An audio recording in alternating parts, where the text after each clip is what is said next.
Welcome to vision news. Shamshabad అంతర్జాతీయ విమానాశ్రయంలో miss India award గెలుపొంది ప్రపంచ అందాల పోటీలోకి ఎంపికైన ఆశాదీపకు ఘన స్వాగతం లభించింది. దీనికి సంబంధించిన మరిన్ని వివరాలు ఇప్పుడు తెలుసుకుందాం.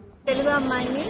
నా పేరు ఆశాదీపిక తెలురి అండ్ నేను మిస్సెస్ ఇండియా గెలుచుకొని వచ్చాను. కర్ణాటకలో కాస్మోస్ క్వీన్ అనే ఆర్గనైజేషన్లో ఈ కంటెస్ట్ జరిగింది అండ్ ఇప్పుడు మిస్సెస్ వరల్డ్కి వెళ్ళబోతున్నాను త్రూ యూనిటీ.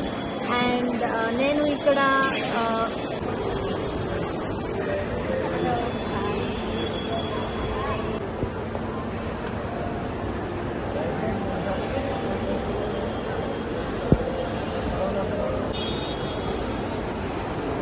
వివరాల ప్రకారం దేశవ్యాప్తంగా వివిధ రాష్ట్రాల నుంచి వచ్చిన 30 మంది మోడల్స్ ను వెనక్కి నెట్టి ఆశాదీపిక ఈ టైటిల్ సొంతం చేసుకున్నారు. ఈ విజయంతో వచ్చే సెప్టెంబర్ లో జరగబోతున్న మిస్ వరల్డ్ ప్రపంచ అందాల పోటీలకు భారతదేశ తరపున ప్రాతినిధ్యం వహించడానికి ఆమె ఎంపికైనట్టు తెలిపారు. ఇలాంటి మరిన్ని ఇంట్రెస్టింగ్ అప్డేట్స్ కోసం చూస్తూనే ఉండండి విజన్ న్యూస్.